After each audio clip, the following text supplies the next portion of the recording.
Welcome back to Money Talks with Tammy Marie. We're here to discuss things I did to get out of debt faster. This year, my main priority was paying off all of my debt. That's the goal I set for myself in January, and we accomplished that goal in October.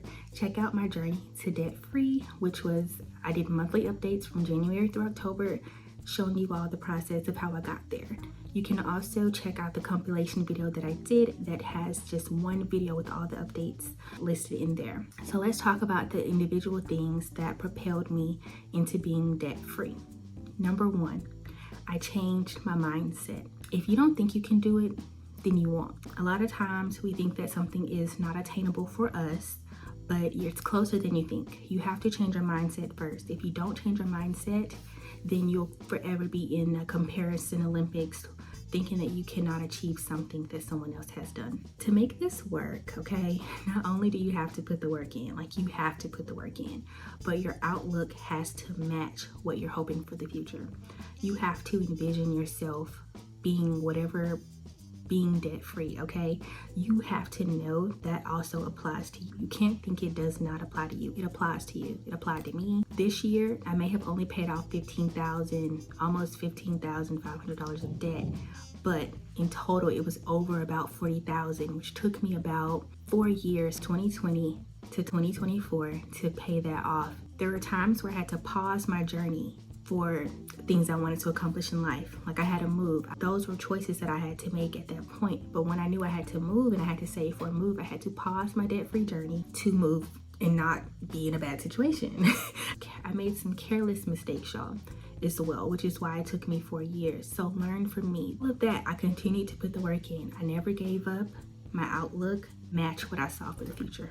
Okay, so moving on. After changing your mindset, the next thing that you have to do is take a serious look at your income, and you have to make a detailed budget. You don't have to necessarily use a specific app or anything like that. I used to really enjoy Mint, but they recently not a thing anymore. They're integrated into Credit Karma or whatever. So anyway, I like spreadsheet budgeting just to see my items, to put them on there. You have to make that detailed budget. You have to know what's going in, you have to know what's coming in and what's going out. You just have to. So with my budget, I was intentional about the fixed payment towards my student loans that I was gonna make every month. Before I had extra income coming in, I knew that every month a fixed payment was going towards my student loans every month. That's something that I had to do. That was not a negotiable. Fixed, okay? Number 3, I cashed out my Roth IRA contributions, okay? Not my earnings or my proceeds, my contributions. With the Roth IRA, you're using after-tax funds, so that money you can pull out at any time. The money that you put in, okay? You can take that out, just not the interest or any earnings or anything like that. So I took that money out, I cashed out my Roth, the contributions, and I applied that money towards my debt. For me, it wasn't that much. It was probably $1,000. So I took the $1,000 and put it towards my debt. Again, at the beginning of the year, I had $15,000. So if we just subtract 1,000, that's already $14,000. We're moving thousands just from doing that. The next thing that I did was I leveraged my federal/state refunds, okay?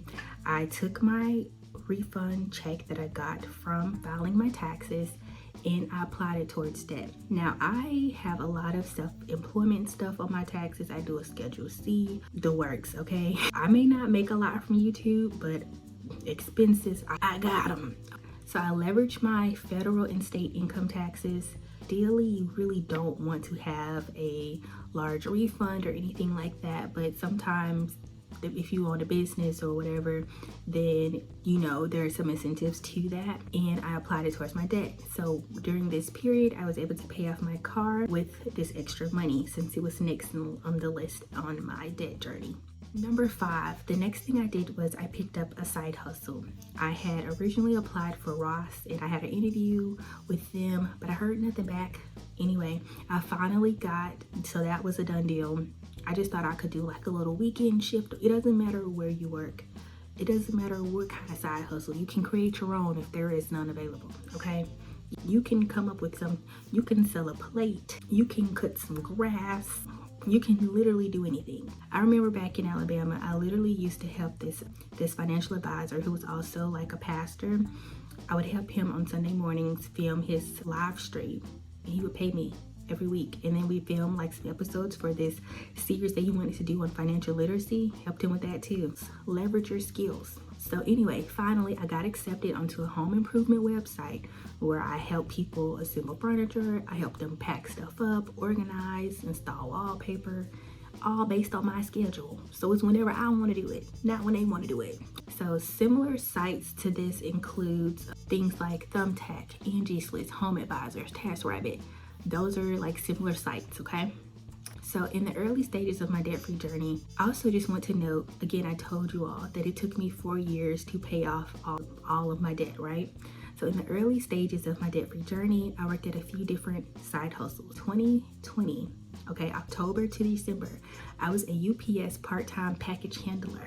Okay, I have a video that's still doing rounds every year during peak season, right before peak season. My UPS video on being a package handler the numbers are going up. The numbers are up right now. So yeah, I was a UPS part-time package handler, okay, from 10 to like 3 a.m. I did that, okay, and at the time it was COVID, so I was working from home 8 to 5. 10 p.m. I was at UPS. Yes, I was. I also did Uber Eats and DoorDash, January to March of 21. I did Uber Eats and DoorDash, okay? The tips was coming in nice. Made some money, everything. And let me also note that everything that I made from any of those past part-time, now I make a lot more than I did then. But anything that I made from those side hustles, I put every single dime on my student loans. I think in total, I made like over 70 payments on my student loans from 2020 to now. Over 70 payments, y'all. There's payments for 200, 221, 150, 149.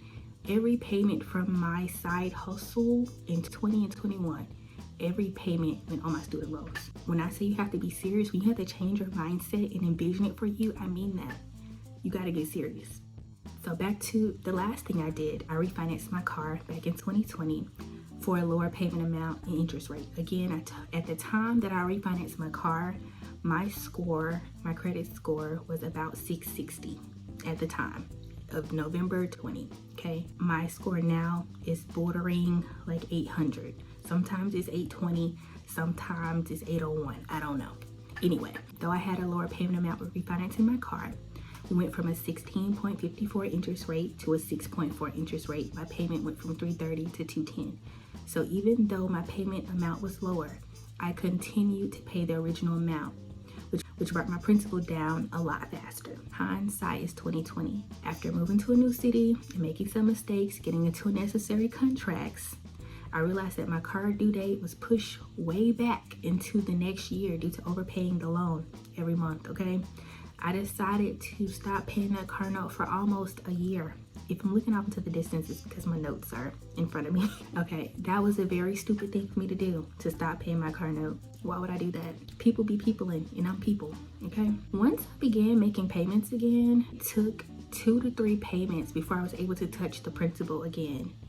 I really do wish that I had not made that mistake of stopping paying my car note. Not only would I have been out of debt faster, but I would not have accumulated so much additional interest that I did not have to take on. So that's that on that. That was a lot. But those are things that I did to get out of debt faster. I hope these tips can help you on your debt journey. Again, the next step for me is financial freedom. But to be financially free, I personally feel that first you need to be out of debt. Check out my journey if you haven't. And yeah, let me know how I can further help you. If you have any questions, leave them down below and I'll be sure to get to them. Thank you guys so much for watching, and I will see you in the next one.